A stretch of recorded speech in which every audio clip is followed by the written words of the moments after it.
Story time audio ബുക്സിലേക്ക് എല്ലാവർക്കും സ്വാഗതം. ജോസി വാഗമറ്റം എഴുതിയ നോവൽ ചാവുകടൽ. ചെല്ലിക്കടപ്പുറത്ത് രാവിലെ കച്ചവടത്തിന് മീൻ തീരെ കുറവായിരുന്നു. തിരിയാനും നന്ദനും വട്ടമത്തിയുമൊക്കെ ചില വള്ളങ്ങളിൽ എത്തിച്ചേരുന്നുണ്ട്. അതും തീരെ കുറച്ചേ ഉള്ളൂ. ഇന്നലെ വൈകുന്നേരം ശ്രീ അയ്യപ്പൻ 11 കൊട്ട അയല കൊണ്ടുവന്നിറക്കിയ ശേഷം വന്ന വള്ളങ്ങളെല്ലാം നിരാശയാണ് കൊണ്ടുവന്നത്. അപ്പോഴാണ് ജീസസിന്റെ വരവ്. ജീസസ് അയല കൊണ്ടുവരുന്നുണ്ടെന്ന് അരമണിക്കൂർ മുമ്പ് തന്നെ കടപ്പുറത്ത് വിവരം കിട്ടിയിരുന്നു. ജീസസ് വന്നെടുത്തതും കോരുകാർ കുട്ടകളുമായി വള്ളത്തെ സമീപിച്ചു. ശൗരി വള്ളപ്പടിയിൽ കയറി നിന്നുകൊണ്ട് ചെല്ലിക്കടപ്പുറത്തെ മറ്റു വള്ളങ്ങളെ നോക്കി. കടപ്പുറത്ത് മീൻ വാങ്ങാനായി വന്നുകൂടിയ ആളുകളെയും വണ്ടുകളെയും നോക്കി. പിന്നിൽ അലയടിക്കുന്ന കടലിനെയും നോക്കി. കോരുകാർ കള്ളികളിൽ നിന്ന് മീൻ കോരി കുട്ടയിൽ നിറച്ച് കരയിലേക്ക് ചുമക്കുകയാണ്. ഓരോ കുട്ട കരയ്ക്കെത്തി താഴ്ത്തി വെക്കുമ്പോഴേക്കും ലേലം വിളി തുടങ്ങിക്കഴിഞ്ഞു. അടുത്ത കുട്ട കരയ്ക്കെത്തും മുമ്പേ അതിനു മുമ്പത്തെ കുട്ട കച്ചവടമാക്കി കടപ്പുറത്ത് നിന്ന് പോയി കഴിഞ്ഞിരുന്നു. ഓരോ കുട്ട മീനും 3000-നും 4000-നും ഇടയ്ക്കുള്ള തുക വെച്ചാണ് ലേലത്തിൽ പോയത്. ആകെ 17 കുട്ട അയല. ശൗരി വള്ളത്തിന് മീതെ നിൽക്കുന്നത് കണ്ട കല്ലേപ്പറമ്പിൻ വള്ളത്തിലെ പണിക്കാരൻ റൊസാരിയോ കരയ്ക്ക് നിന്ന് വിളിച്ചു ചോദിച്ചു, "എടാ ഫ്രാങ്കോ, നീ അവനെയും ഇറക്കിയോ കടലിപ്പണിക്ക്?" "ആ, ഇറക്കിയടാ," ഫ്രാങ്കോ പറഞ്ഞു. "രാത്രി പണിക്കാ, അവന് പേടിയില്ലേ?" "അവനൊരു പേടിയില്ല, അവൻ പണി ചെയ്തോളും ഇടയാ, പെട്ടെന്ന് പഠിക്കും." റൊസാരിയോ അത്ര വിശ്വാസം വരാതെ ശൗരിയെ നോക്കി. കടലിൻ്റെ പശ്ചാത്തലത്തിൽ എളിക്ക് ഒരു കൈയൊന്നി മീൻ കോരുന്നത് നോക്കി നിൽക്കുന്ന കൊച്ചു പയ്യൻ.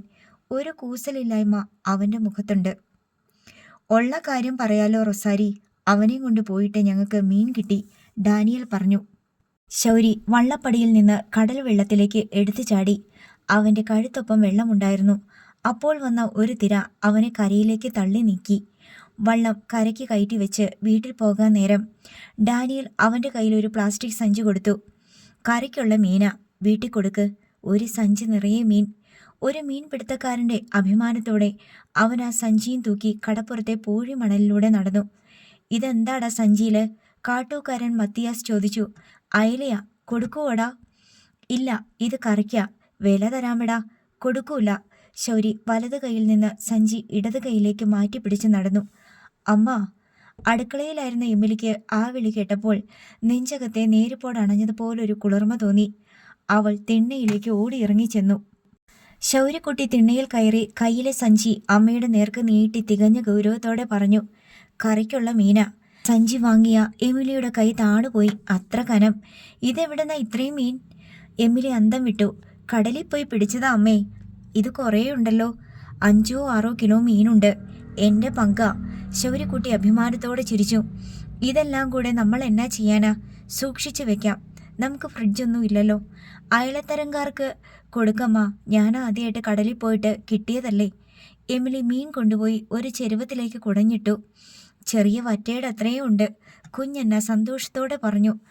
"വലിയ അയലകൾ ചരുവ നിറഞ്ഞു കിടക്കുന്നു. കുറേ കറി വയ്ക്കാം, കുറേ വറക്കാം," എമിലി അഭിപ്രായപ്പെട്ടു. ഡെന്നിച്ചനും ജാനറ്റും മീൻ ചെരുവത്തിനു ചുറ്റും പൂച്ചകൾ ഇരിക്കുന്ന പോലെ കുറച്ചു നേരം ഇരുന്നു. ശൗരി കടലിൽ പോയി ഇത്രയും മീൻ പിടിച്ചോണ്ട് വന്നു എന്നവർക്ക് വിശ്വാസം വരുന്നില്ല.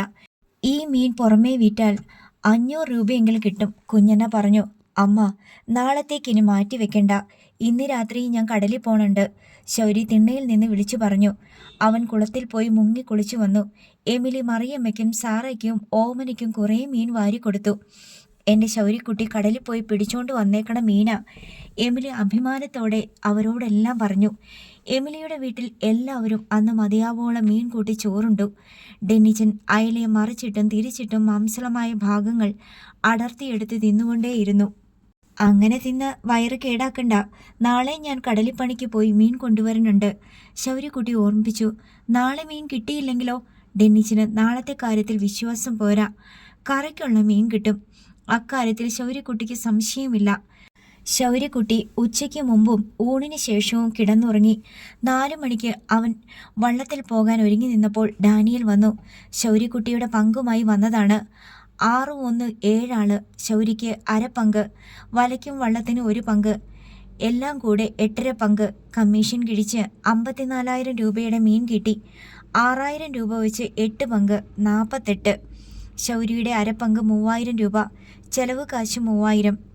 ഡാനിയൽ ശൗര്യയെ കൂടി വിളിച്ചു നിർത്തി കുഞ്ഞനയുടെയും എമിലിയുടെയും മുമ്പിൽ കണക്ക് അവതരിപ്പിച്ചു.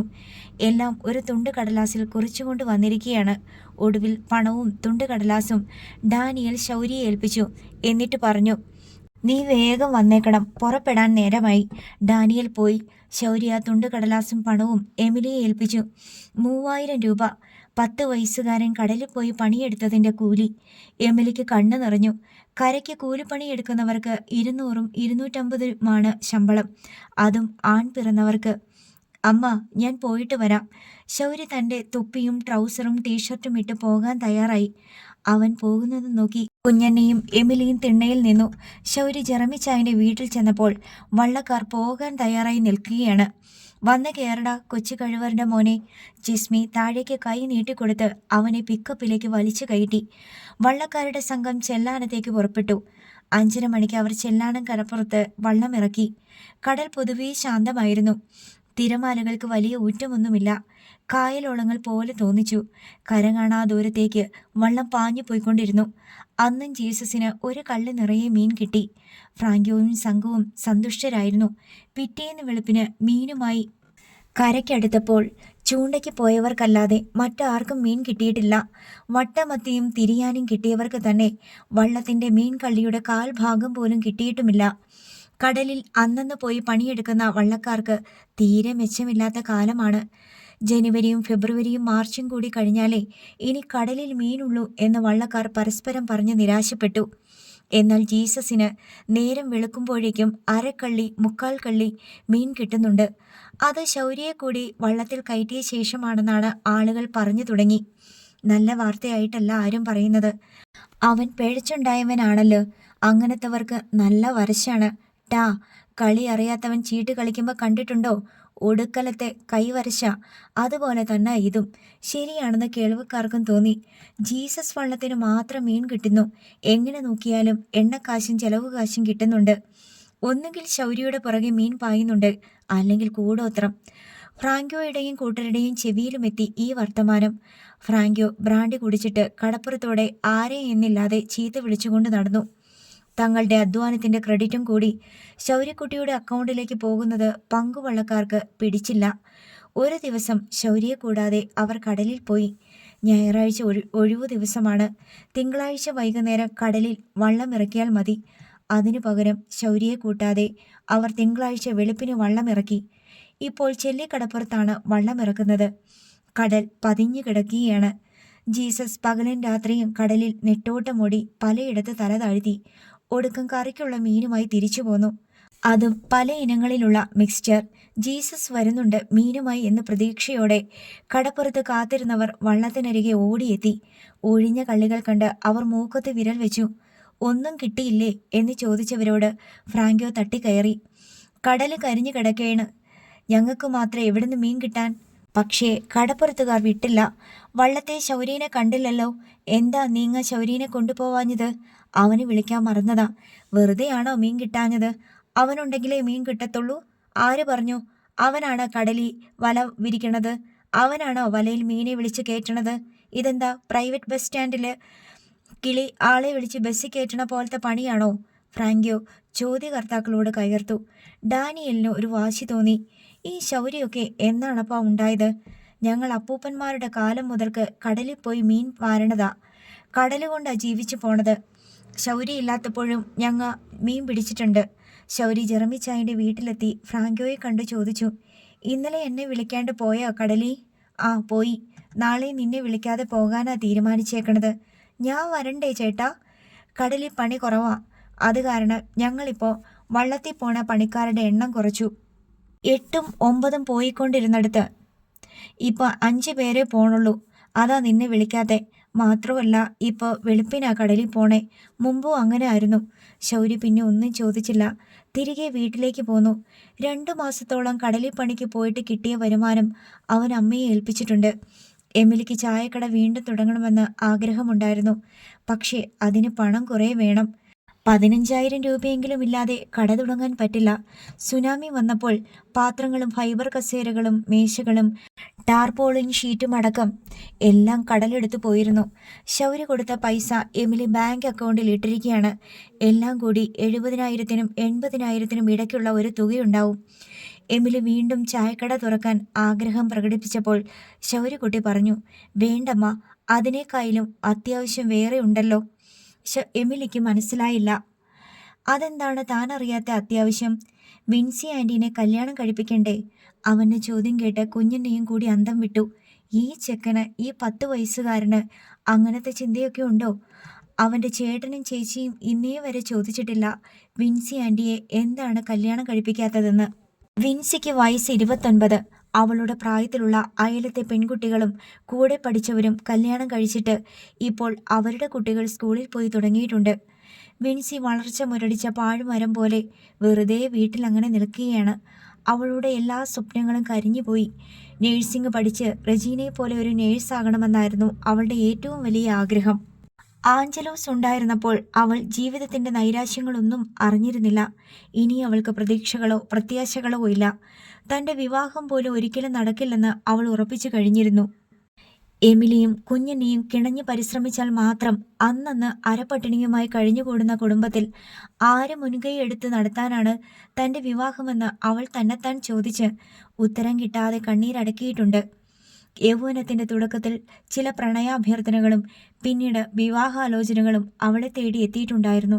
എന്നാൽ പൊന്നും പണവും എന്നീ 2 പ്രതിസന്ധികളിൽ കുരുങ്ങി അവയെല്ലാം നിഷ്ഫലമായി തീർന്നു. ഏതെങ്കിലും ഒരുത്തനെ പ്രണയിച്ച് രണ്ടും കൽപ്പിച്ച് അവൻ്റെ കൂടെ ചാടിപ്പോകാൻ വിൻസി തീരെ ആഗ്രഹിച്ചുമില്ല. ആടയാഭരണങ്ങൾ അണിഞ്ഞ് എല്ലാവരുടെയും ശ്രദ്ധാകേന്ദ്രമായി പള്ളിയിൽ വെച്ച് ബന്ധുമിത്രാദികളുടെ സാന്നിധ്യത്തിൽ പുരോഹിതന് ആശീർവദിച്ച് അനുഗ്രഹിക്കുന്ന ക്രിസ്തീയ വിവാഹമായിരുന്നു അവളുടെ സങ്കല്പത്തിൽ ഉണ്ടായിരുന്നത്. കാലം ചെല്ലുന്തോറും അവളുടെ അഴകിനും യൗവനത്തിനും മങ്ങലേറ്റു. മുടിയുടെ തഴപ്പും മിനുപ്പും കുറഞ്ഞു. ദേഹത്തിൻ്റെ നിറം മങ്ങി. കണ്ണുകളുടെ തിളക്കവും കവിൾത്തടങ്ങളുടെ ശോഭയും മാഞ്ഞു. അങ്ങനെ ഇരിക്കുമ്പോഴാണ് ശൗര്യക്കുട്ടിയുടെ ചോദ്യം വേനൽക്കാലത്തെ മിന്നൽ പിണർ പോലെ അവരുടെ മുന്നിൽ കത്തിപ്പടർന്നത്. വിൻസി ആൻറ്റിയെ കല്യാണം കഴിപ്പിക്കണ്ടേ? കുഞ്ഞിനിയുടെ കണ്ണിൽ വെള്ളം നിറഞ്ഞു. മകൾ ആർക്കും വേണ്ടാത്തവളായി മൂത്ത് നരച്ച് നിന്നു പോകുന്നതോർത്ത് ആ സ്ത്രീ ആരും അറിയാതെ നടത്തിയ ആത്മവിലാപങ്ങൾക്കും അടക്കി വെച്ച ഹൃദയവേദനയ്ക്കും അളവില്ല. എമിലി മകനെ സൂക്ഷിച്ചു നോക്കി. വെറുതെ പറയുകയല്ല അവൻ, ഒരു ഗ്രഹനാഥൻ്റെ ഗൗരവത്തോടെയാണ്. വിൻസിക്കായിരുന്നു ഏറ്റവും അമ്പരപ്പ്. ആ വീട്ടിൽ ശൗര്യക്കുട്ടിയെ ഏറ്റവും അധികം വെറുത്തത് അവളായിരുന്നു. മോനെ ശൗര്യക്കുട്ടി, അതിനെന്തുമാത്രം പൈസ വേണമെടാ? എമിലി ചോദിച്ചു. നിന്നെ കൊണ്ട് പറ്റുമോ? എല്ലാവരും കൂടെ നോക്കിയാൽ പറ്റും. ഇപ്പം കല്യാണം ആലോചിച്ചാലും നടത്തണമെങ്കിൽ 1 മാസമെങ്കിലും കഴിയണമല്ലോ. അപ്പോഴേക്ക് കുറേ പൈസ കൂടി ഉണ്ടാക്കാം, ശൗരി പറഞ്ഞു. ആരും മിണ്ടുന്നില്ല. ഞാൻ നാളെ നെടുമുടി വരെ പോവുകയാണമ്മ. ബേബി ചായനെ കാണാനാ. കുറേ പൈസ കിട്ടാനുണ്ട്, അതും കൂടെ ചേർക്കാം. ശൗര്യക്കുട്ടി അതും കണക്ക് കൂട്ടി വച്ചിട്ടുണ്ടായിരുന്നു. ശൗര്യക്കുട്ടിയും എമിലിയും കൂടി പണ്ടാരക്കുളം സ്റ്റോപ്പിൽ ബസ്സിൽ നിന്നിറങ്ങി. ബസ് ചങ്ങനാശ്ശേരിക്ക് വിട്ടുപോയി. പണ്ടാരക്കുളം ചെറിയൊരു ടൗൺ ആണെന്നായിരുന്നു ശൗര്യക്കുട്ടിയുടെ സങ്കല്പം. നേരിട്ട് കണ്ടപ്പോൾ അതൊരു ഗ്രാമം. 2-3 കടകൾ. എമിലി ശൗര്യക്കുട്ടിയെ നോക്കി. എവിടെയാ മോനെ? ശൗര്യക്കുട്ടി ആ എന്ന് കൈമലർത്തി. ബേബി ചായൻ്റെ നാവിൽ നിന്നാണ് അവൻ ആദ്യമായി പണ്ടാരക്കുളം എന്ന സ്ഥലപ്പേര് കേട്ടത് തന്നെ. ബേബി ചായൻ പറഞ്ഞു കേട്ടിട്ടുള്ള അറിവേയുള്ളൂ. അറിയാത്ത നാട്ടിലേക്ക് ശൗര്യക്കുട്ടിയെ ഒറ്റയ്ക്ക് അയക്കാനുള്ള മടി കാരണമാണ് എമിലിയും കൂടെ പോന്നത്. മാത്രമല്ല, ബേബി ചായൻ എത്രക്കാരനാണെന്ന് എമിലിക്ക് അറിഞ്ഞുകൂടാ. ശൗര്യക്കുട്ടി ജോലി ചെയ്ത പൈസയെല്ലാം ബേബി ചായനെ ഏൽപ്പിച്ചു എന്നൊരിക്കൽ പറഞ്ഞപ്പോൾ തന്നെ അവനിങ്ങനൊരു മണ്ടത്തരം കാട്ടിയല്ലോ എന്ന് പരിതപിച്ചവളാണ് എമിലി. ആ പൈസ ബേബി ചൈൻ അവനെ കബളിപ്പിച്ചെടുത്തു എന്നാണ് അവൾ കണക്ക് കൂട്ടിയിരുന്നത്. തിരിച്ചു തരാൻ മനസ്സുണ്ടായിരുന്നെങ്കിൽ ഒരിക്കൽ കൂടി റിസോർട്ടിൽ വന്ന് ശൗര്യയ്ക്ക് ബേബി ചൈൻ ആ പൈസ തിരിച്ചു കൊടുക്കുമായിരുന്നു എന്നും അവൾ കരുതി. ആ പൈസ ഇനി ഒരിക്കലും തിരിച്ചു കിട്ടാൻ പോണില്ല. ശൗര്യക്കുട്ടിയോട് എമിലി പറയാതിരുന്നത് അവന് വിഷമമായെങ്കിലോ എന്ന് കരുതി മാത്രമായിരുന്നു. സാംകുട്ടിയെയും ബേബി ചൈനയെയും എമിലി ഒരേ ഗണത്തിലാണ് പെടുത്തിയത്. സാംകുട്ടി മർക്കട പുഷ്ടി കാണിച്ച് ശൗര്യക്കുട്ടിയുടെ ശമ്പളം തട്ടിയെടുത്തു. തന്മൂലം ബേബി ചൈൻ ഇപ്പോഴും ശൗര്യക്കുട്ടിയുടെ മനസ്സിൽ ദേവദൂതനാണ്. സാംകുട്ടി 8 അടി മൂർഖനും. ഒരു 10 വയസ്സുകാരൻ ബാലനെ പറ്റിക്കാൻ ആർക്കും എളുപ്പമാണ്. അവനെ ഭയപ്പെടുത്താൻ അതിനേക്കാൾ എളുപ്പമാണ്. ബേബി ചായനും സാംകുട്ടിയും കൂടി അങ്ങനെ തന്നെ അവൻ്റെ മേൽ അത് പ്രയോഗിച്ചു. അതിനാൽ ബേബി ചായനോട് പൈസ വാങ്ങാൻ നെടുമുടിക്ക് പോകണമെന്ന് ശൗരി പറഞ്ഞപ്പോൾ എമിലി ആദ്യം എതിർക്കുകയാണ് ചെയ്തത്. വേണ്ട മോനെ, ആ പൈസയൊന്നും കിട്ടാൻ പോണില്ല. ബേബി ചായൻ പൈസ തരൂ അമ്മ. ശൗരിക്കുട്ടി ബേബി ചായനുള്ള വിശ്വാസം ഉപേക്ഷിക്കാൻ തയ്യാറായില്ല. എൻ്റെ മോനെ, നിന്നെ അയാൾ പറ്റിച്ചോണ്ട് പോയതാ. നീ കൊച്ചായതുകൊണ്ടാ നിനക്കത് മനസ്സിലാകാത്തെ. അല്ലമ്മ. എമിലി എന്തു പറഞ്ഞിട്ടും ശൗരിക്കുട്ടി വഴങ്ങിയില്ല. അവന് നെടുമുടിക്ക് പോയേ പറ്റൂ. ബേബി ചായൻ ആ പൈസ തരാതിരിക്കില്ല എന്നാണ് അവൻ്റെ ഉറച്ച വിശ്വാസം. നാടും നഗരവും പരിചയമില്ലാത്ത മകനെ തനിച്ചു വിടാൻ എമിലിക്ക് മനസ്സ് വന്നില്ല. പണ്ടാരക്കളത്തിൽ ബസ്സിറങ്ങിയ അമ്മയും മകനും മുഖത്തോട് മുഖം നോക്കി. നമുക്ക് അപ്പുറം പോയിട്ട് നോക്കാം, ശൗരിക്കുട്ടി പറഞ്ഞു. അമ്മയും മകനും റോഡ് മുറിച്ച് കടന്ന് മറുവശത്തെത്തി. അവിടെ കണ്ട പെട്ടിക്കടക്കാരനോട് ശൗരിക്കുട്ടി ചോദിച്ചു, ബേബി ചായൻ്റെ വീടെവിടെയാ? ഏത് ബേബി ചായൻ? ഇവിടൊക്കെ ബേബി ചായന്മാർ കുറേയുണ്ട്. ശൗരിക്ക് വീട്ടുപേരും അഡ്രസ്സും ഒന്നും അറിഞ്ഞുകൂടാ. പണ്ടാരക്കളം തന്നെയാണോ? ആണെന്ന് ശൗരിക്കുട്ടി പറഞ്ഞു. ഇവിടുത്തെ കാഴ്ച കണ്ടല്ലോ, അപ്പറയും ഇപ്പറയും പാടമാ. വീടൊക്കെ കുറേ ഉള്ളിലോട്ട് പോയാലേ ഉള്ളൂ. ഇതെങ്ങോട്ടുള്ള റോഡാ? എമിലി ഒരു പോക്കറ്റ് റോഡ് ചൂണ്ടിക്കാട്ടി ചോദിച്ചു. അത് ചെമ്പുംപുറം. ഇതിലേ പോയാൽ കുറേ വീടുണ്ടോ? ശൗരിക്കുട്ടി ചോദിച്ചു.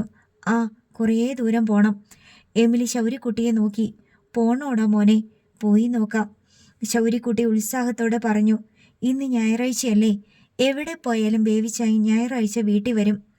ഇരുവശവും പാടശേഖരങ്ങൾ, അതിനു നടുവിലൂടെ റോഡ്, അവിടവിടെ ചെറിയ തുരുത്തുകളും അതിൽ ചെറിയ വീടുകളും. എമിലിയെ റോഡിൽ നിർത്തിയിട്ട് ശൗരിക്കുട്ടി ഓരോ വീട്ടുമുറ്റത്തും കയറി ചെന്ന് ചോദിക്കും, ഇതാണോ ബേബി ചായൻ്റെ വീട്? ഏത് ബേബി ചായൻ എന്ന് ആരെങ്കിലും ചോദിച്ചാൽ ശൗരിക്കുട്ടിക്ക് പറയാൻ ചില ശാരീരിക ലക്ഷണങ്ങൾ മാത്രമേ ഉള്ളൂ. അങ്ങനെ ചോദിച്ച് ശൗരിക്കുട്ടിയും എമിലിയും ചെമ്പുംപുറം പള്ളിക്ക് സമീപമെത്തി. പള്ളിമുറിയിൽ കയറി അച്ഛനോട് ചോദിക്കാമെന്ന് എമിലി അഭിപ്രായപ്പെട്ടു. രണ്ടുപേരും കൂടി റോഡരികിൽ തന്നെയുള്ള പള്ളിമുറ്റത്തേക്ക് ചെന്നു. വേദപഠന ക്ലാസ് കഴിഞ്ഞ കുട്ടികൾ പിരിഞ്ഞുപോയതേയുള്ളൂ. അച്ഛനും കപ്പ്യാരും പാരിഷ് ഹാളിലുണ്ടായിരുന്നു. എമിലിയും ശൗരിക്കുട്ടിയും കൂടി അച്ഛനെ ചെന്ന് കണ്ട് വണങ്ങി സ്തുതി ചൊല്ലി. എന്തിനാണ് വന്നതെന്ന് അച്ഛൻ തിരക്കി. എമിലി കാര്യം പറഞ്ഞു. അച്ഛന് ചെമ്പുംപുറം പള്ളി ഇടവകയിലെ മിക്ക ബേബിമാരെയും അറിയാം. ശൗരിക്കുട്ടിക്ക് തനിക്ക് പരിചയമുള്ള ബേബി ചായനെക്കുറിച്ചുള്ള വിവരണങ്ങൾ നൽകി. വികാരി അച്ഛനും കപ്പ്യാരുമായി കൂടിയാലോചിച്ച് ഒരു നിഗമനത്തിലെത്തി. ദാ, ഈ കാണുന്ന തോടിൻ്റെ കരയ്ക്കൂടെ ഒരു വഴിയുണ്ട്. അതിലെ കുറച്ചങ്ങോട്ട് ചെല്ലുമ്പോൾ നെല്ലുകുത്തണ ഒരു മില്ലുണ്ട്. അതിന് തൊട്ടടുത്ത വീട്ടിലൊന്ന് പോയി അന്വേഷിക്കേ. അച്ഛനോട് നന്ദി പറഞ്ഞ് എമിലി മകനെയും കൂട്ടി അവിടെ നിന്നിറങ്ങി നടന്നു. തോട്ടിൽ ഒരു കേവ് വള്ളം നെല്ല് നിറച്ച ചാക്കുകൾ അടുക്കിയിട്ട് കിടപ്പുണ്ടായിരുന്നു. അതിലേക്ക് വീണ്ടും ചുമട്ടുകാർ നെല്ല് നിറച്ച ചാക്കുകൾ കൊണ്ടുവന്ന് അട്ടിയിട്ടുകൊണ്ടിരുന്നു. നെല്ല് കുത്തുന്ന മില്ലിൻ്റെ അടുത്ത വീട്ടിലേക്ക് ശൗരിക്കുട്ടി മടിച്ചാണ് കയറി ചെന്നത്. എമിലി നാണക്കേട് കാരണം വഴിയിൽ തന്നെ നിന്നതേയുള്ളൂ. എടാ ശൗരിക്കുട്ടിയെ, പരിചിതമായ വിളിയൊച്ച കേട്ട് ശൗരിക്കുട്ടി പെട്ടെന്ന് നിന്നു. വീട്ടുമുറ്റത്ത് ഒരു സ്ത്രീ പനമ്പിൽ ഉണങ്ങാനിട്ട നെല്ല് കാൽപാദങ്ങൾ കൊണ്ട് ചിക്കി ഇളക്കുന്നുണ്ട്. എടാ ഇവിടെ. ശൗരി വേലിക്കെട്ടിന് മുകളിൽ കൂടി നോക്കി. അപ്പുറത്തെ വീടിൻ്റെ തിണ്ണയിൽ നിന്ന് ബേബി ചായൻ ഇറങ്ങി വരുന്നു. ശൗരിക്കുട്ടിക്ക് ഇതിൽ പരം ഒരു സന്തോഷമില്ല. അവൻ ചിരിച്ചുകൊണ്ട് തിരിച്ച് ഓടി എമിലിയെ സമീപിച്ചിട്ട് ബേബി ചായൻ നിൽക്കുന്നത് ചൂണ്ടിക്കാട്ടി. ദാ അമ്മേ ബേബി ചായൻ, കണ്ടോ? എമിലി അവനേക്കാൾ മുമ്പേ അയാളെ കണ്ടു കഴിഞ്ഞിരുന്നു.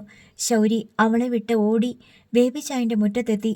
എടാ കൊച്ചു കഴിവേറി, നീ എങ്ങനെ കണ്ടുപിടിച്ചടാ? ബേബി ചായന് അവനെ കണ്ടപ്പോഴുണ്ടായ സന്തോഷവും സീമാതീതമായിരുന്നു. അയാൾ അവനെ ഒന്ന് കെട്ടിപ്പിടിച്ച് തോളത്ത് ഒരടിയും കൊടുത്തു. എമിലി അങ്ങോട്ട് ചെന്നപ്പോൾ ശൗരി പരിചയപ്പെടുത്തി. എൻ്റെ അമ്മയാ.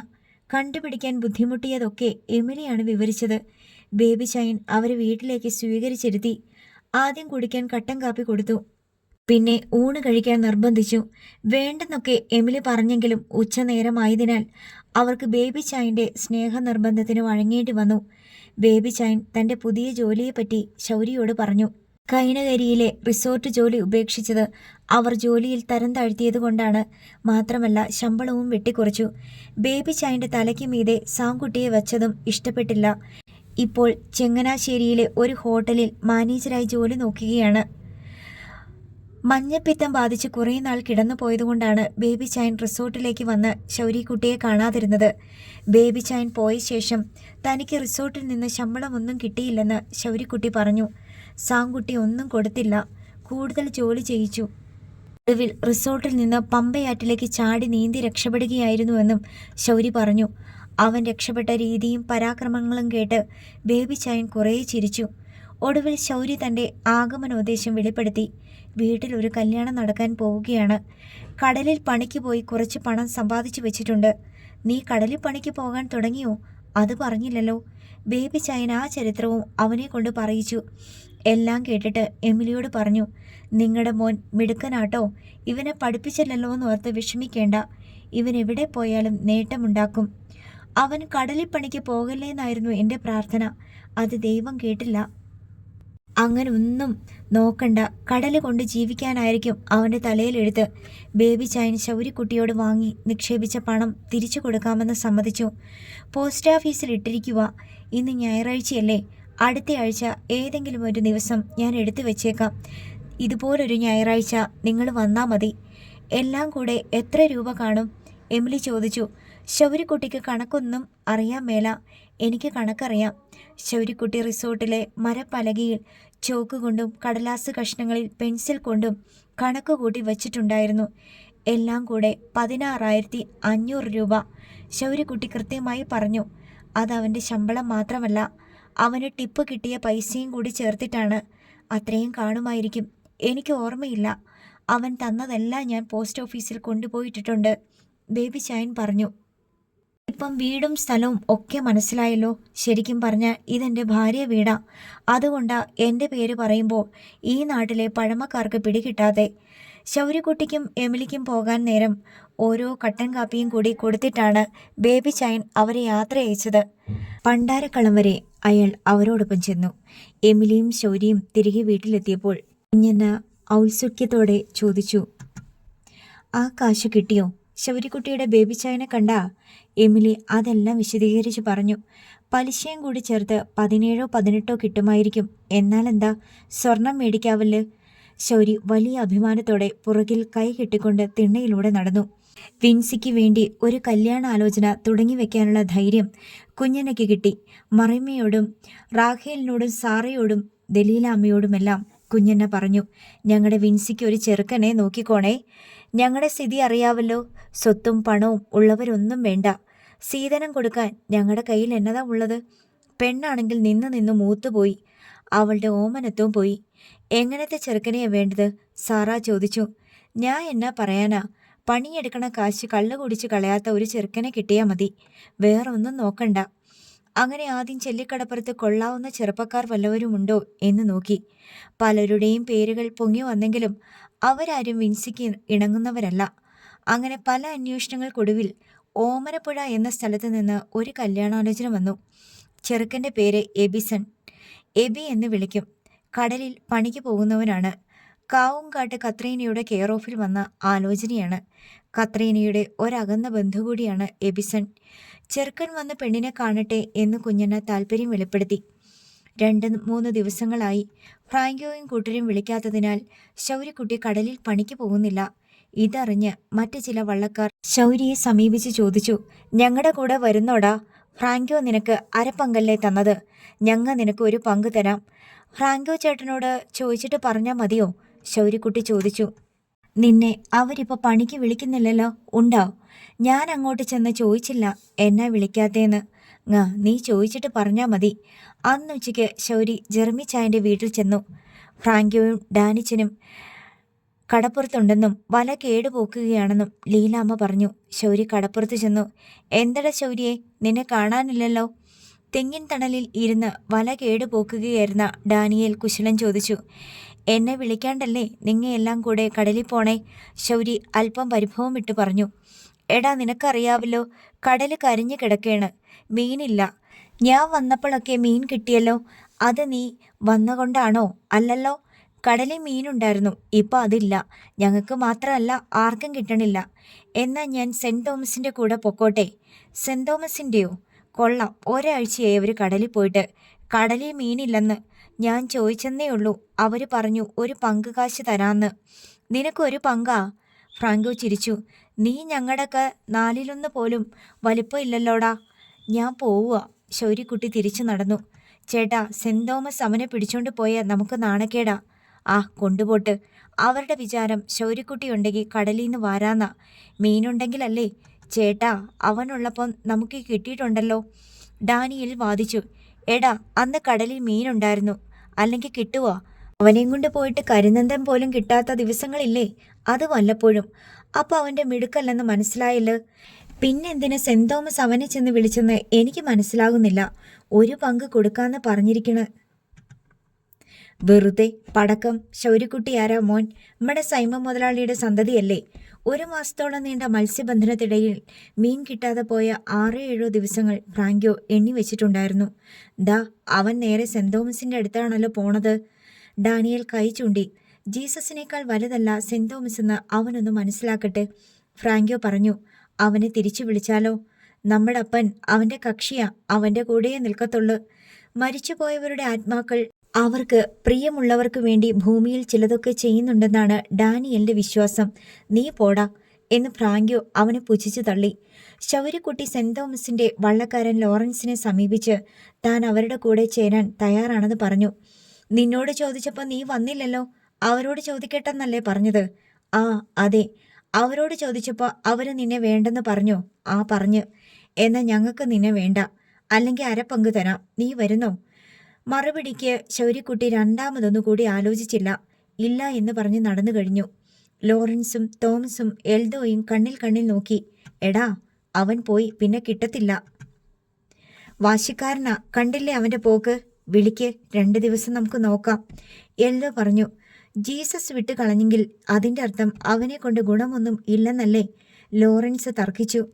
എൽദോ കൈ തട്ടി ഒച്ചയുണ്ടാക്കി വിളിച്ചു. എടാ ശൗര്യേ, ശൗര്യക്കുട്ടി. ശൗര്യക്കുട്ടി നിന്ന് തിരിഞ്ഞു നോക്കി. എൽദോ കൈ കാട്ടി വിളിക്കുന്നു. ഇങ്ങു വാടാ.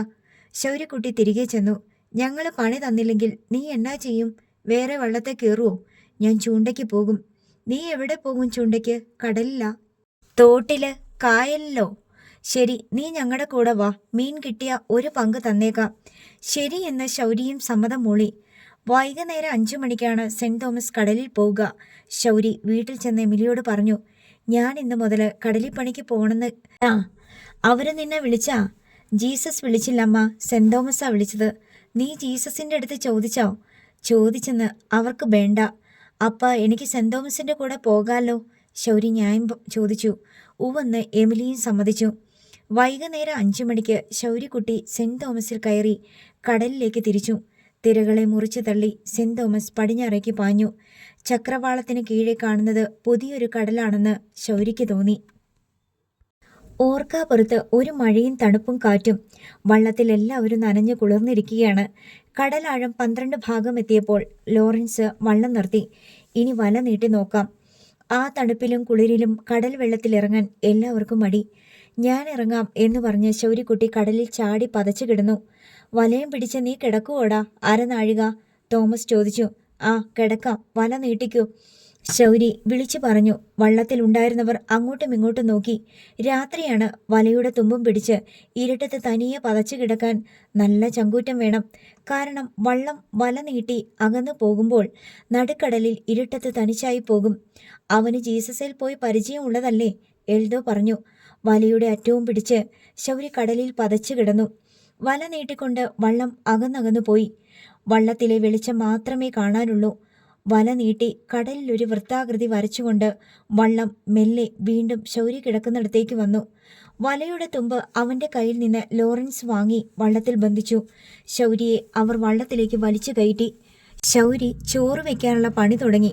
സെന്റ് തോമസ് വള്ളക്കാരെ ഏറ്റവും സന്തോഷിപ്പിച്ച കാര്യം ശൗര്യക്കുട്ടിയുടെ അർപ്പണ മനോഭാവമായിരുന്നു.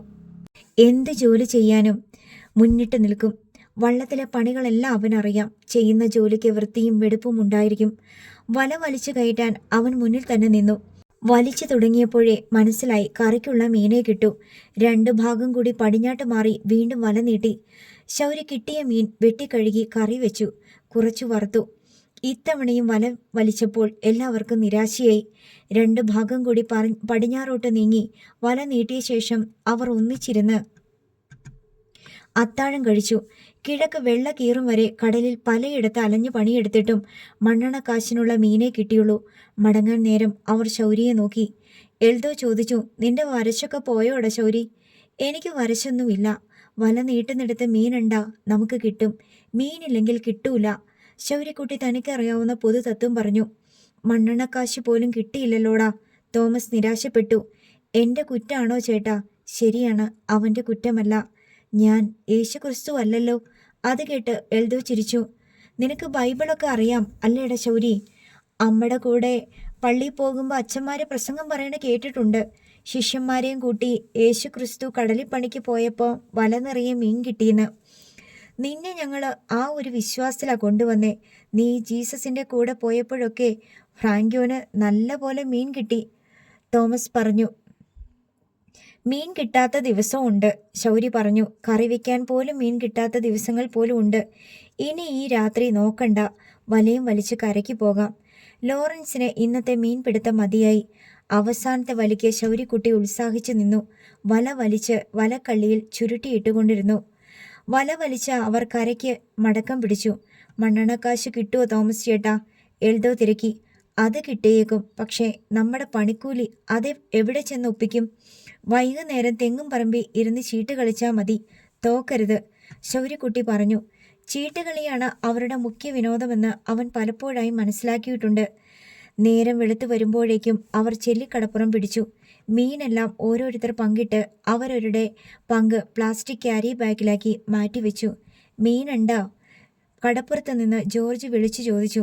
ജോർജ് ജീസസ് വള്ളത്തിൽ പോയി അരമണിക്കൂർ മുമ്പേ കര പറ്റിയവനാണ്. മീനില്ലടാ. മത്തിയും മട്ടമത്തിയും അയലയും തിരിയാനും നന്ദനും അടക്കം എല്ലാം കൂടി ആകെ 4 കൂട്ട മീനുണ്ടായിരുന്നു. കറിക്കുള്ള പങ്ക് മാറ്റിവെച്ചിരുന്നതിനാൽ അത് കണക്കിൽപ്പെടുത്തിയില്ല. ജോർജ് വന്ന് കുട്ടകളിലെ മീൻ നോക്കി. ഇത്രയോ കിട്ടിയുള്ളൂ? ഞങ്ങൾ വിചാരിച്ചു ശൗര്യം കൊണ്ട് നിങ്ങൾ പോയപ്പം വള്ളം നിറയെ മീൻ വാരാൻ പോയതാണെന്ന്. അതൊരു പരിഹാസമാണ്. നിങ്ങൾക്ക് മീൻ കിട്ടിയോ? എൽദോ മറുചോദ്യമിട്ടു. 20 കൊട്ട മീൻ വിറ്റിട്ട് നിൽക്കുകയാണ് ജീസസ്, ജോർജ് പറഞ്ഞു. തൊലി കിട്ടി. അങ്ങ് ചെല്ലാനത്ത് ചെന്ന് പറഞ്ഞാൽ മതി. ചോദിച്ചു നോക്കടാ ഞങ്ങളുടെ തരകൻ്റെ അടുത്ത്. എൽദോ കടപ്പുറത്തിറങ്ങിയ ഉടനെ തിരക്കി. ജീസസിന് ഇന്ന് മീൻ കിട്ടിയോ? കോരുകാരൻ വാസവൻ പറഞ്ഞു. കറിക്കുള്ള മീൻ കിട്ടിയിട്ടില്ല. എടാ ജോർജേ. എൽദോ കടപ്പുറത്തിറങ്ങി നോക്കി. ജോർജിൻ്റെ പൊടി പോലും കാണാനില്ല. ശൗരി തൻ്റെ പങ്ക് കറിക്കുള്ള മീനുമായി വീട്ടിലേക്ക് നടന്നു. മാർക്കറ്റിൽ മീനില്ല. വള്ളങ്ങൾ വന്നെടുക്കുമ്പോൾ കടപ്പുറത്തെ ജനം ഓടിക്കൂടുന്നുണ്ട്. മിക്ക വള്ളങ്ങളിലും കറിക്കുള്ള മീനേ ഉള്ളൂ. തിമോത്തിയോസ് വന്നപ്പോൾ കുറച്ച് ചെമ്മീൻ കൊണ്ടുവന്നു. ചൂണ്ടയ്ക്ക് പോയ വള്ളങ്ങളിൽ ചിലത് വറ്റിയും ചൊറകും ഓലക്കൊടിയനും കൊണ്ടുവന്നിട്ടുണ്ട്. അതൊക്കെ 2-3 എണ്ണം മാത്രം. ആ മീനുകൾ കരയ്ക്കെത്തുമ്പോഴേക്കും ഹോട്ടലുകാർ വന്ന് തീ വിലയ്ക്ക് ലേലം വിളിച്ചുകൊണ്ടുപോയി. ശൗരി വലത് കൈയിൽ മീൻ സഞ്ചിയും ഇടത് കൈയിൽ തൊപ്പിയും പിടിച്ച് മുറ്റത്തേക്ക് ചെന്ന് വിളിച്ചു. അമ്മ. അവൻ തിണ്ണയിലേക്ക് കയറുമ്പോഴേക്കും എമിലി ഇറങ്ങി വന്നു. കറിക്കുള്ള മീൻ അവന് എമിലിയെ ഏൽപ്പിച്ചു. 2-2.5 കിലോ മീനുണ്ടായിരുന്നു. കടലിൽ പോയിട്ട് എങ്ങനുണ്ട് മോനെ? ഓ മടുപ്പാണമ്മ, ഒന്നും കിട്ടിയിട്ടില്ല. കറിക്കുള്ള മീനുണ്ടല്ലോ. അതേയുള്ളൂ, കടലിൽ മീനില്ലെന്ന് ആർക്കും കിട്ടണില്ല. സാരമില്ല, നീ വിഷമിക്കേണ്ട.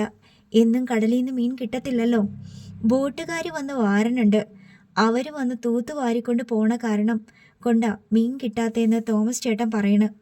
കടലിലെ മീനെല്ലാം ബോട്ടുകാർ വാരിക്കൊണ്ട് പോണുണ്ടോ? വള്ളങ്ങൾ പോകുമ്പോഴും മീൻ കിട്ടാറുണ്ടല്ലോ. ഇന്ന് കിട്ടും ശൗര്യക്കുട്ടിയെ, നീ സമാധാനപ്പെട്. ഇന്ന് പോണുണ്ടെങ്കിൽ വിളിക്കാമെന്ന് പറഞ്ഞു. മീനില്ലെങ്കിൽ പോകാൻ മടിയാ. ചെലവ് കാശ് കിട്ടണ്ടേ? ശൗര്യക്കുട്ടി അതും പറഞ്ഞ് സോപ്പും എടുത്ത് കുളിക്കാനായി കുളത്തിലേക്ക് പോയി. എമിലി പ്ലാസ്റ്റിക് കൂടിനുള്ളിൽ നിന്ന് ഒരു കൈ മീൻ വാരി ചട്ടിയിലിട്ട് വിൻസിയെ ഏൽപ്പിച്ചു. ഒന്ന് വേഗം വെട്ടിക്കഴുകിക്കൊണ്ട് വാ, പിള്ളേർക്ക് ചോറിൻ്റെ കൂടെ കൊടുക്കാവല്ലോ. വിൻസി അത് വെട്ടിക്കഴുകിക്കൊണ്ട് വന്നു. എമിലി അത് വറുത്ത് ജാനറ്റിനും ഡെന്നിച്ചനും ചോറ് കൊടുത്തു. ഇന്ന് പുട്ടും കടലയും മതിയായിരുന്നു. ഡെന്നിച്ചൻ പരാതിപ്പെട്ടു. എവിടെ ഇരിക്കുന്നടാ പുട്ടും കടലയും? നിന്റെ അനിയൻ കടലിപ്പണിക്ക് പോയി കൊണ്ടുവരണല്ലോ നിനക്ക് പുട്ടും കടലയും തിന്നണമെങ്കിൽ, എമിലി ഡെന്നിച്ചനോട് ചോദിച്ചു. 6ാം ക്ലാസ്സിലാണ് ഡെന്നിച്ചൻ പഠിക്കുന്നത്. ജാനറ്റ് 8ലും. അവരുടെ ഇളയ സഹോദരനാണ് വീട്ടു ചെലവുകൾ നടത്തുന്നത് എന്ന ബോധം 2 പേർക്കുമില്ല. റേഷനരിയുടെ ചോറാണ് രാവിലെ വെച്ച് വിളമ്പിയത്. 2 പേർക്കും അത് ഇഷ്ടപ്പെട്ടില്ല. അവർക്ക് പലഹാരങ്ങളാണ് പഥ്യം. ജാനറ്റ് ആണെങ്കിൽ ചിലപ്പോൾ കണ്ണുമടച്ച് ചില ആവശ്യങ്ങൾ മുന്നോട്ട് വയ്ക്കും. അവളുടെ ചെരുപ്പിൻ്റെ നിറം പോയി, ഒരു വശം ചരിഞ്ഞു തേഞ്ഞു, സ്കൂൾ ബാഗിൻ്റെ മൂല കീറി, പെറ്റിക്കോട്ടിൻ്റെ തുന്നൽ വിട്ടു, യൂണിഫോം ടോപ്പിൻ്റെ നിറം മങ്ങി. ഇതെല്ലാം വേറെ വാങ്ങണം. ഒരുങ്ങി നടക്കാൻ ഇഷ്ടപ്പെടുന്നവളാണ് ജാനറ്റ്. അവൾക്ക് പൗഡറും ക്യൂടെക്സും പൊട്ടും കൺമഷിയും ഐബ്രോ പെൻസിലും വളയും ഹെയർ ബാൻഡും എല്ലാം വേണം. ചില ആവശ്യങ്ങൾ കേൾക്കുമ്പോൾ എമിലി മുഖത്തടിച്ച പോലെ ചോദിക്കും, നിനക്കൊരു മനസാക്ഷി ഇല്ലേടി? 10 വയസ്സുള്ള ആ കൊച്ച് കടലിപ്പണിക്ക് പോയിട്ട് വേണോടി നിനക്ക് അണിഞ്ഞൊരുങ്ങി നടക്കാൻ? നീ എന്താ സിനിമയിൽ അഭിനയിക്കാൻ പോണോ? ഡെന്നിച്ചന് വേഷഭൂഷാദികൾ വലിയ കമ്പമില്ല. വറുത്ത മീനും കൂട്ടി റേഷനരിയുടെ ചോറ് നിന്ന് ഡെന്നിച്ചനും ജാനറ്റും സ്കൂളിലേക്ക് പോയി. ശൗരി കുളി കഴിഞ്ഞു വന്ന് കട്ടൻ കാപ്പിയും കുടിച്ചു കിടന്നു. അവൻ ഇനി ഉണരുമ്പോൾ മതി ഭക്ഷണം. 11 മണിയോടെ കത്രീന വന്ന് കുഞ്ഞനെയെ വിളിച്ചു. എബി നാളെ പെണ്ണ് കാണാൻ വരട്ടെ എന്ന് ചോദിക്കണ്. എന്നാ പറയണം? കുഞ്ഞന്നെ ഉടൻ എമിലിയോട് വിവരം പറഞ്ഞു. വരാൻ പറ അമ്മേ. എമിലി സമ്മതം പറഞ്ഞു. ശൗര്യക്കുട്ടി ഉച്ചയ്ക്ക് ഉറക്കമുണർന്ന് മീൻ കറി കൂട്ടി ചോറ് വാരി ഉണ്ണുന്നതിനിടയിൽ എമിലി നാളത്തെ പെണ്ണ് കാണലിനെ പറ്റി അവനോട് പറഞ്ഞു. ആ വന്ന് കാണട്ട്, ശൗര്യക്കുട്ടി അഭിപ്രായപ്പെട്ടു. 4 മണിക്ക് അവൻ കടപ്പുറത്ത് പോയി ഒന്ന് ചുറ്റിക്കറങ്ങി. ജീസസ് കരയ്ക്ക് കട്ടപ്പുറത്തിരിക്കുന്നത് അവൻ കണ്ടു. ഫ്രാങ്കോയും കൂട്ടരും തെങ്ങും തണലിൽ ഇരുന്ന് ചീട്ട് കളിക്കുന്നു. സെന്റ് തോമസും കരയ്ക്കിരിപ്പാണ്. പക്ഷേ ലോറൻസും എൽദോയും കൂടി വള്ളത്തിൻ്റെ കള്ളികൾ ക്ലീൻ ചെയ്യുന്നുണ്ട്. ശൗര്യക്കുട്ടി അവിടേക്ക് ചെന്നു. ഇന്ന് പണിയുണ്ടോ ചേട്ടാ? ശൗരി ചോദിച്ചു. ഉണ്ടടാ. നിന്നെ വിളിക്കാൻ തോമസ് ചേട്ടൻ വന്നില്ലേ? ഇല്ല. ശൗരി കൈമലർത്തി. നിനക്കിനി വീട്ടിലാട്ട് പോണോ? ആ പോണം. എന്നാ പോയിട്ട് വാടാ. ശൗരി തിരിഞ്ഞോടി. 10 മിനിറ്റിനകം തൊപ്പിയും തോർത്തും ട്രൗസറും കോട്ടുമായി വന്നു. തോമസ് ചേട്ടനെ ഞാൻ കണ്ട് വീട്ടിൽ പോണ്ടെന്ന് പറഞ്ഞേച്ചും പോന്നു. വള്ളം പുറപ്പെടാറായപ്പോഴാണ് തോമസ് ചേട്ടൻ എത്തിയത്. മണ്ണെണ്ണ കന്നാസും വെള്ളം നിറച്ച കന്നാസുകളും വള്ളത്തിൽ കയറ്റി. സ്റ്റൗവും പാത്രങ്ങളും അരിസാധനങ്ങളും കയറ്റി. മണൽപ്പരപ്പിൽ തടിക്കട്ടകൾ കുറുക്കെ വെച്ച് അതിനു മീതെ കൂടി വള്ളം തള്ളിയിറക്കാൻ തുടങ്ങി. മുന്നോട്ട് തള്ളിയിറക്കുന്നതനുസരിച്ച് ശൗരി തടിക്കട്ടകൾ മാറ്റി മാറ്റി ഇട്ടുകൊടുത്തു. സെന്റ് തോമസ് കടലിൽ ഇറങ്ങി. ഓരോരുത്തരായി വള്ളത്തിൽ പരതി പിടിച്ചു കയറി. ശൗര്യക്കുട്ടിയെ എൽദോയും ഫ്രാൻസിയും ചേർത്ത് വലിച്ചു കയറ്റി. ജീസസ് ഇന്ന് പോണില്ലത്രേ. കടലിൽ പോയിട്ട് ചെലവ് കാശ് പോലും കിട്ടണില്ലെങ്കിൽ പോണില്ലെന്നാ പറയുന്നത്. തോമസ് പറഞ്ഞു. പല വള്ളങ്ങളും കടലിൽ പോകാതെ കരയ്ക്കിരിപ്പാണ്. എത്രായിരം വള്ളങ്ങളാ, എത്രയെത്ര കടപ്പുറങ്ങളീന്നാ, എത്രായിരം ബോട്ടുകളാ, ഏതെല്ലാം രാജ്യങ്ങളീന്നാ. എല്ലാം രാപ്പകലില്ലാതെ വന്ന് കോരിക്കൊണ്ട് ഇരിക്കുവല്ലേ. ഇതിന് മാത്രം മീൻ എവിടെ കിടക്കണ്? മീനില്ല എന്ന് പറഞ്ഞിട്ട് എന്നാ കാര്യം?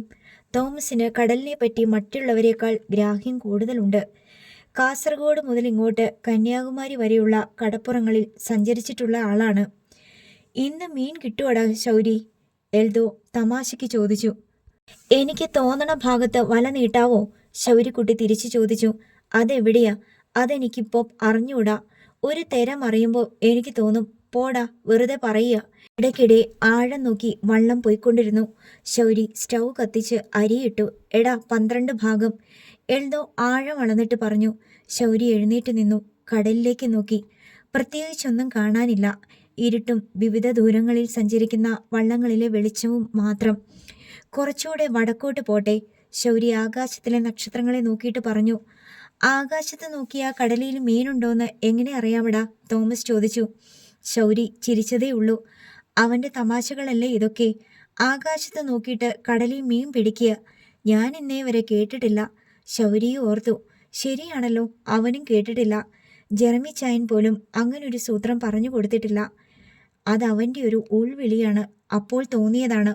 വള്ളം വടക്ക് പടിഞ്ഞാട്ട് പായുമ്പോൾ ശൗരി പറഞ്ഞു. ഇവിടെ മതി. ശൗരി പറഞ്ഞിടത്ത് വള്ളം പിടിച്ചിട്ട് വല നീട്ടി. നീ ഞങ്ങളെ പൊട്ടന്മാരാക്കുവാണല്ലേടാ? ലോറൻസ് അവനോട് ചോദിച്ചു.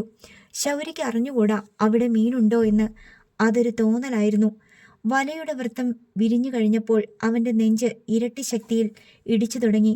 തമ്പുരാനെ, മീൻ കിട്ടിയാ മതിയാർന്ന്. അവൻ ആകാശത്തേക്ക് നോക്കി നക്ഷത്രങ്ങളോടും അവയുടെ വിധാനിപ്പുകാരനോടും മന്ത്രിച്ചു. അതൊരു പ്രാർത്ഥനയൊന്നുമല്ല, അതിതീവ്രമായ അഭിലാഷമാണ്. ദേ മീൻ പൊലപ്പ്! എൽദോ വിളിച്ചു കൂകി. കടലിൽ വൃത്താകൃതിയിൽ വിരിഞ്ഞു കിടക്കുന്ന വലയുടെ പൊന്തുകൾക്ക് മീതെ 100 കണക്കിന് മീനുകൾ വായുവിൽ ഉയർന്നു ചാടുന്നു. വലയിട്ട് തറഞ്ഞ് മീനുകൾ കൂട്ടത്തോടെ രക്ഷപ്പെടുകയാണ്. വള്ളത്തിൽ നിന്നുള്ള വെളിച്ചത്തിൽ ചാടി മറിയുന്ന ഓരോ മീനും വെള്ളി നാണയങ്ങൾ പോലെ തിളങ്ങുന്നു. അങ്ങനെ 100 കണക്കിന്, 1000 കണക്കിന്. എൽദോ ചേട്ടാ ചാടിക്കോ, ശൗര്യക്കുട്ടി വിളിച്ചു പറഞ്ഞതും കടലിലേക്ക് കൂപ്പുകുത്തിയതും ഒന്നിച്ചു കഴിഞ്ഞു. എൽദോയും ലോറൻസും കടലിലേക്ക് ചാടി. തോമസും ആബിയും ജെക്കോയും അന്തം വിട്ട് കടലിലേക്ക് കണ്ണും നട്ടു നിന്നു. അടുത്ത ഭാഗം നാളെ.